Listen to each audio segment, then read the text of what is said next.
అలాగే చివరిగా పద్మాలు అందుకున్న వాళ్ళ విషయంలో ఇంకొకరి పేరు కూడా తీసుకురావాల్సి వస్తుంది. నిజానికి ఆయన గురించి చెప్పకూడదు, ఎందుకంటే ఒక సున్నితమైన గొప్ప వ్యక్తుల గురించి, అది కూడా భగవంతుడికి దగ్గరగా ఉండేలాంటి వాళ్ళ గురించి కులాలు ఆపాదించడం, కులాలు అంటగట్టడం నా ఉద్దేశం కాదు. బట్ చెప్పక తప్పడం లేదు, అందరికీ తెలియాలి కాబట్టి. ఆయన ఎవరో కాదు, పద్మ విభూషణ్ సద్గురు జగ్గి వాసుదేవ్ గారు. ఆయన కూడా కాపులే.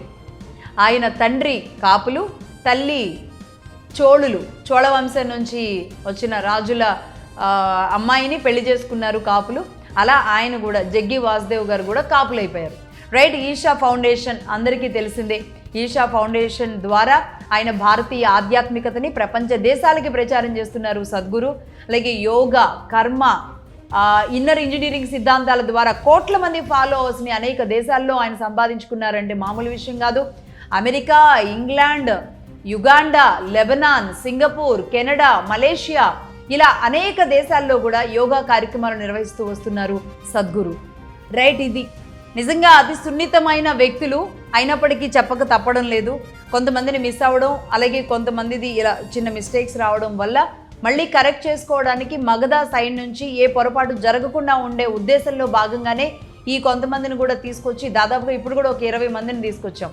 ఇలా వీళ్ళందరినీ కూడా మేము ముందు పెట్టడం జరిగింది. అంటే కాపుల్లో ఎలా వీళ్ళు చొచ్చుకుపోయారు, ఉద్యోగాల్లో, వ్యాపారాల్లో, స్పోర్ట్స్లో, ప్రతి చదువులో కూడా ఎక్కడ అవకాశం ఉంటే అక్కడ అన్ని రంగాల్లోకి ఎలా వెళ్ళారు కాపులు అనేది చెప్పడమే ఇక్కడ మా ఉద్దేశం. అలాగే అంటే ఆంధ్రప్రదేశ్లో జరుగుతున్న రాజకీయాలకి కాపులు ఎదుగుతున్న తీరుకి చాలా వ్యత్యాసం ఉంది అని చెప్పడం ఇక్కడ మా ఉద్దేశం. అలాగే కమ్మలు, నేను ఇంతకుముందు చెప్పినట్లుగా మిగతా కులాలు ఏ స్థాయిలో ఉన్నారు, ఎవరెవరికి అసలు ఏం చేయాల్సిన అవసరం ఉంది, రాష్ట్రాల్లో రాజకీయాల్లో కులాల ప్రస్తావన కాకుండా ఎలా ముందుకు వెళ్ళాలి అంటే ఒక కష్టం తీసుకోవాల్సిందే. నేను మళ్ళీ చెబుతున్నాను, ఆ కష్టం తీసుకోవడానికి, ఆ డేటా కలెక్ట్ చేసుకోవడానికి, దాన్ని అంతటినీ కూడా ప్రజలందరి ముందు పెట్టడానికి వితిన్ ద షార్ట్ పీరియడ్లోనే అన్ని కులాల గురించి అన్ని డేటాలు కూడా సేకరించి తీసుకురావడానికి నేను సిద్ధంగా ఉన్నాను.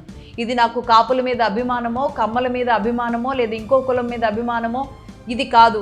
అన్నింటిలో కూడా నేను ఇప్పటి వరకు ఒకటే చెబుతున్నాను, రాజకీయాల జోలికి నేను వెళ్ళలేదు.